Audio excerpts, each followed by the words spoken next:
Nah, dalam sidang pertama BPUPK itu mereka membahas apa namanya? Ada tiga pokok pembahasan lah. Itu negara Indonesia tuh mau jadi negara federal atau negara perserikatan ya, atau negara persatuan. Yang kedua, masalah agama dan negara.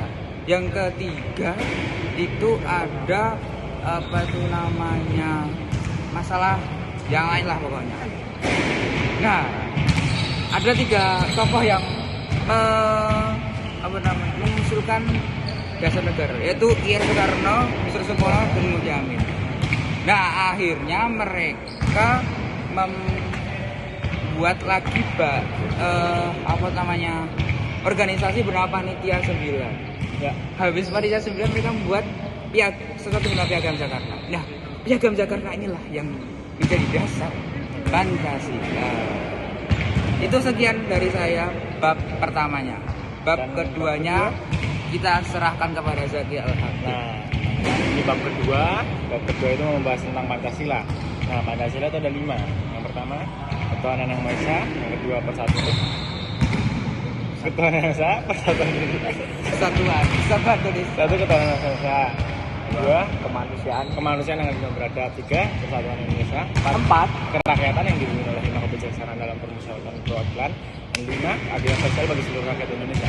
Ya, belajar lagi ya, Dek. Nah, sekarang contoh-contohnya dalam Pancasila itu apa aja? Ya, yang pertama, ketuhanan pasti ada hubungan dengan Ya. ibadah. Nah, itu kita beribadah tepat waktu sesuai masing-masing tempatnya ibadahnya. Yaitu kalau Islam di masjid, kalau Kristen di gereja. Dan yang kedua, Kemanusiaan yang adil dan beradab. itu di mana itu? Kalau kemanusiaan adil dan beradab itu, ini kan bagian Anda. Seperti Kita harus adil kepada teman kita. Ya. Tidak membeda-bedakan, tidak memandang pribumi atau ya, pendatang. tidak rasis. Nah, tidak rasis. Kita Memberi memberi keadilan kepada rakyat juga. Ya. Ya. Dan yang ketiga, yaitu Persatuan Indonesia. Jadi Sabang sama Merauke itu harus bersatu. Jadi satu, tidak pisah-pisah. Jangan percaya pada pihak-pihak yang tidak bertanggung jawab. Gotong royong. Dan yang keempat, kerakyatan yang dipimpin oleh 5 kebijaksanaan dalam permusyawaratan perwakilan. Yaitu contohnya, Kita harus taat kepada pemerintah, taat pajak dan yang lainnya. ya itu. Dan yang kelima, keadilan sosial bagi seluruh rakyat Indonesia. Yaitu harus adil seluruh rakyat Indonesia, tidak ada pilih-pilih di Indonesia. Pilih. Contohnya kayak gimana? Memilih teman. Ini teman itu salah satunya. Nah, ini dari bab 2 dari Zaki Al-Hakim kita salurkan ke bab ketiga. Halo, ke bab ketiga akan saya sampaikan yaitu peluang dan tantangan penerapan Pancasila. Kita menuju ke poin pertama. Peluang dan tantangan penerapan Pancasila dalam era modernisasi. Yaitu kita di sini sudah hidup di era digital. Kita harus pintar-pintar menggunakan teknologi yang ada. Jangan bodoh. Ya, jangan bodoh. Jangan menyebar hoax, percaya pada sumber-sumber yang tidak jelas. Nah, itu tadi salah satu contoh yang akan saya sebutkan sebenarnya. Oke, habis itu apa lagi ya? Ya, Itu pada era pandemi.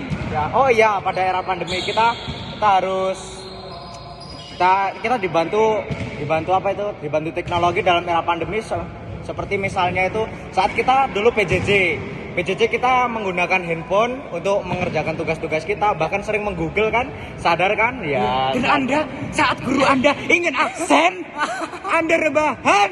Iya, nah. Cuma absen aja, habis itu tinggal tidur, bener kan? Bener.